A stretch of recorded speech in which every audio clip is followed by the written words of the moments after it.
3.5 years ago, I picked out a young Russian rifler to debut a new series.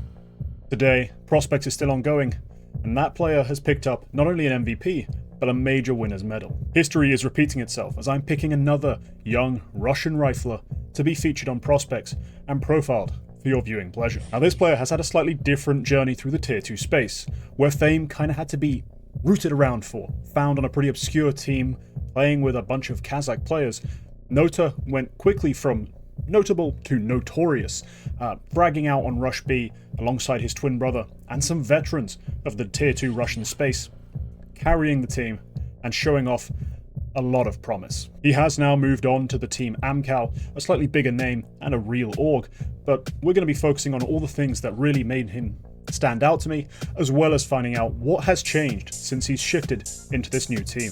Before anyone gets too worried, I do want to make a quick note of the fact that Nota joined Amcal after they had their disastrous run-ins with Ninjas in Pajamas. He himself has not had the displeasure of being involved in some of the worst games of Counter-Strike ever recorded. Alright, with that out of the way, let's get into what makes Nota such a shining star in the Russian scene. Of course, this kid is a monster with a rifle in his hands. He has insane first bullet accuracy with his rifles, and especially the AK-47. He's a slightly T-sided guy, so he really does specialize with that weapon in hand. He picks it up often on the CT side, and he's able to deliver loads and loads of opening kills, but also multi-kills later in rounds when he has the one-bullet machine ready and loaded. All of this isn't to say that his M4 is weak. His M4 is actually pretty strong, especially his M4A1S spray. Now, his spray is solid across the board. It's something that actually impressed me and shocked me. That at the extremities of mechanics is where he seems to shine, because yeah, his first bullet, really good. His grouping on his bursts is fine, but it's nothing special for the level of play he's at, but his spray really caught my eye. There's a few highlights that, well, you'll see them obviously coming up, probably on screen right now actually, now that I think about how I'm going to edit this.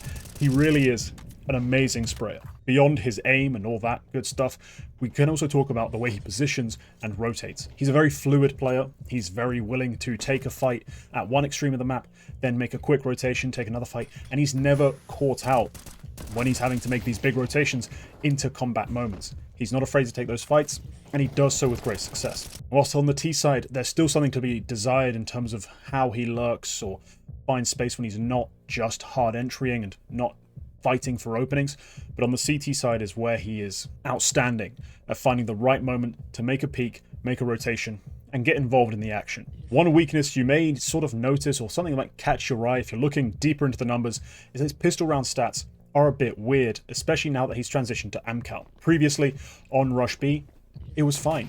His Glock was really, really solid. Like, he had great first bullet, but also tracking aim that allowed him to deliver multi-kills every time he had the Glock in his hands. And I don't think there's too much to cry about yet.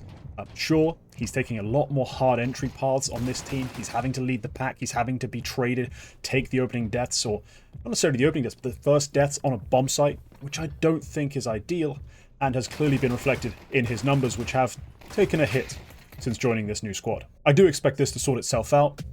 I've watched him play so many games and shown off so much in terms of his aim that I can't imagine he's going to struggle for much longer on this front. He's a good player. He's going to recover. On the T side, Nota did a couple of things really well that allowed Rush B to be actually surprisingly good in low-level play, despite not having a plethora of talents to go along with him. It's basically himself, an okay AWPer, and then a bunch of guys playing their roles. Now, the first thing he would do really well on the T side is take those opening duels. You'd see him challenging Car a lot on Inferno, fighting for the ramp on Vertigo, but also just generally taking control of the space at a variety of paces and finding frags along the way. On a map like Ancient, he would be often fighting for lane control, but also running in first, or in the first group, I guess, on straight site executes. They did run a good variety of different setups in Rush B, and a lot of the time he got the ideal spots to get the frags, and more often than not, won those duels. But what for me really elevates his game isn't necessarily the fact that he's able to find these openings. He's got great aim, the team is setting him up for them, he's going to get a lot of frags. But once they get into the late round is where I was surprised to find an element of refinement. In the post plants, he's very good at choosing the right angles, the right duels to fight in, and obviously rip heads off. It's sort of become the meta of CS2 to be always swinging. You don't want to be the player being swung upon, as Peak's advantage has gotten a little stronger. It's not as extreme as noobs on Reddit would really want you to believe, but it certainly is a big factor. The way this is manifested in post-plants for a player like Nota especially is that he's looking to swing into common angles that are being spammed or about to be checked or cleared by a CT side. You see this, a great example on Vertigo here, where he's not the one planting the bomb, he's playing off behind him, and then he's picking angles to swing into and take heads-up fights so that he can make sure he has the swinger's advantage and land the shots. Obviously, having fantastic aim is a big helping hand in this situation. Realistically, if he was just doing the opening fights and then hard entering into bomb sites, it'd be a bit of a waste. That is unfortunately kind of what's happening in Amcal. He is hard entering a lot more. You see his entry stats, his death traded, all those stats have gone way up, which is something I think is a bit of a shame. You'll see him planting the bomb, getting stuck in awkward spots post-plant, where before he could pick his angles, take the fights he wanted, and quite often deliver wins. Amcal don't seem quite set up for this right now, and I think it's a shame. On CT side, Noto was quite clearly the star of Rush B. There was no debate about it. He was the guy they wanted to come in every situation after they'd taken the aggro, delayed a little bit, and mop things up. He was also being allowed to use his naturally aggressive instinct to go find a lot of opening fights, and he was really often well set up to do so. A great example for Nota always was his Vertigo. It really was his iconic map on Rush B, where you'll see these interesting setups like this one on this pistol, where he is basically face into the concrete at sandbags, waiting for a flashbang to allow him to swing, and he also has another player waiting to play off his contact or bait for him. It depends on how things really play out in order to make the most of this three-man setup. There's this other setup that I really liked that was honestly had me scratching my head until I figured out what exactly they were doing. He's playing behind the girder with just a little bit of him poking out if you go wide enough when you're coming up the ramp.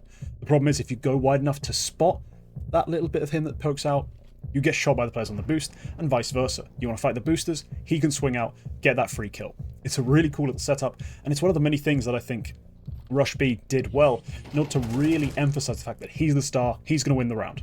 Give him the best chance to do so, and he delivers. Nuke is another map that I really liked from him, in fits and bursts. It was one of the more inconsistent maps for him and Rush B, and now with Amcal also, we've seen some ups and some downs. But essentially his role with Rush B was to play in main, primarily holding the door and controlling the rotations through vent. Now this means Nuke isn't one of his highest opening kill attempt rate maps, but that's perfectly acceptable. If you look, they occasionally would run three-man set plays to really push him forward outside, take that control and just rip a few heads off, but it was more of a rotation-based meta for him. He was just getting to the right place at the right time and then cleaning house. A bit of a difference here with Amcal as well, where although he has kept the same spot, they don't really seem to have those big set plays to get him activated outside. If he wants to take opening fights, he often has to do it more solo, and I don't think he's quite adjusted to that yet. I've seen a lot of silly deaths. Despite him getting lots of frags, I don't think he's quite comfortable playing the way they want him to right now.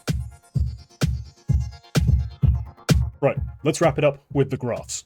In terms of playstyle, I'm sure you've picked it up. He's a rotator, he's an aggressor. Okay, it used to be less extreme on Rush B, but now it has been pushed really to the extremes in Amcal, where he is hard entering on the T side, and on CT side actually has to take a lot of opening attempts as well. I don't think it quite suits him. I would like them to try and incorporate some of the ideas that he had in Rush B. Maybe as a 17-year-old, he's not really being as vocal as he'd need to get that done. I'm not sure, I'm not in the team. But that's the reality of it. Very aggressive, hard rotator. It is what it is. Mechanically, he is really good. Now, I hold prospects to a slightly higher standard than I do the average tier 2 player, so in every category, really, he's outstanding. But the things that are really the best, his first bullet, not the best I've ever seen, because look at the players I've had on this show, like Boros, first bullet, literally insane. Kyosuke, possibly one of the best fraggers you'll ever watch. Sure, he's not got their first bullet, but it's plenty good enough. His spray control, sumptuous. An amazing sprayer, especially with the M4, but with the AK also does a solid job. Big fan of that. So he's going to be heavy on the control side, decent on the explosion, but not quite amongst the elite for that category. Finally, his current level versus potential. Now, as a rifler, the fact that he struggles to play independently, for me, limits how much I can say his current level really impresses me. He's not that crazy of a rifler. Could he become an insane one? Of course, with these mechanics, with the way he's able to play off teammates and play in setups where they, actually have specific plans for him, and even the way he rotates, like, Sure, it's only half the map, but his rotations are promising in terms of his read for the game. So where you see I gave Nipple incredibly high grade because of these sorts of factors, I have to sort of limit him. But his mechanics, his understanding of team play, all of that lets me believe that he's going to have a good ceiling. It's just a matter of time, because he's only 17. This is the second time recording this. I think this time it went better, even if the exposure was off and the lighting wasn't great, but it was just... The first recording was not well shot, and I looked scruffy. So, hopefully this comes out better. Leave me a comment telling me what you think about Nota. If you've watched some of his gameplay, especially on Rush B, what your thoughts were. I know a lot of guys who are like tier 2 commentators, tier 3, tier 2.5, you know, he was on a fairly low ranked team, but people who had the pleasure of watching him knew he could be an absolute animal. So it's a shame not all of that's been unlocked in Ancal so far, but still really enjoyed making this. He's been one of my go-to demos to watch for a long time. And yeah, sub for more. Members get access to more Prospects content, and they get access to influence. Not so much access, they get to influence the next Prospects. This one was supposed to actually be Starry at the time the poll was put out for members to vote on, but then Starry had a new team, the demos dried up, I didn't really have much to work with in terms of functional demos, so I put him on hold, whipped out Nota instead, who only had one fewer vote. So it's all well and good. Remember, you'll get that sort of access if you join and become a member. But okay, that's all for this one.